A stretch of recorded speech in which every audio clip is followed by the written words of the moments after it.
আসসালামু আলাইকুম গাইস, কেমন আছেন সবাই? আশা করি আলহামদুলিল্লাহ সবাই অনেক ভালো আছেন। আজকে আমি চাল কুমড়া দিয়ে ট্যাংরা মাছ রান্না করব, তো সেটাই আপনাদের সাথে আমি শেয়ার করব। তাহলে আমি প্রথম বিসমিল্লাহ বলে আমি তেল দিয়ে দিলাম, তারপরে দিয়ে দিলাম কিছুটা পেঁয়াজ।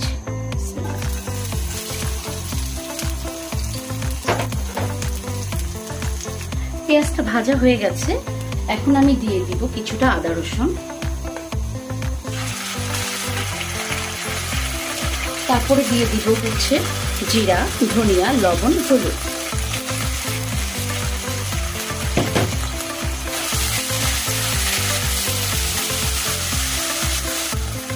এখন আমি দিয়ে দিব কিছুটা পানি। আমার মশলাটা কষানো হয়ে গেছে, মোটামুটি ভালোভাবে কষানো হয়েছে, তেল উপরে উঠে এসছে। এখন আমি দিয়ে দিব চাল কুমড়াটা।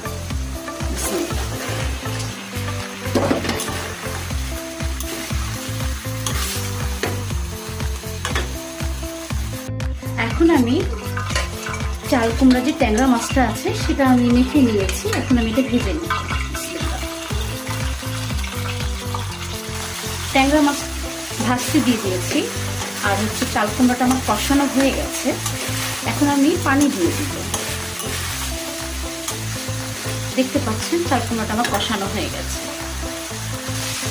চাল কুমড়ায় আমি এখন পানি দিয়ে দিব। মাছটা হয়ে গেছে, ট্যাংরা মাছ যেগুলো আমি ভেজেছিলাম সেটা এখন আমি দিয়ে দিব।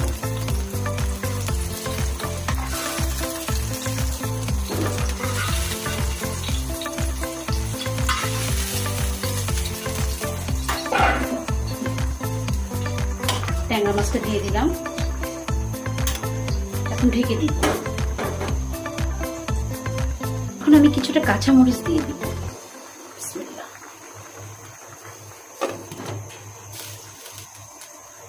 আসসালামু আলাইকুম গাইস, কেমন আছেন সবাই? আশা করি আলহামদুলিল্লাহ সবাই অনেক ভালো আছেন। আজকে আমি চাল কুমড়া দিয়ে ট্যাংরা মাছ রান্না করব, তো সেটাই আপনাদের সাথে আমি শেয়ার করব।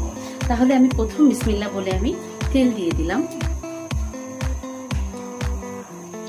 তারপরে দিয়ে দিলাম কিছুটা পেঁয়াজ।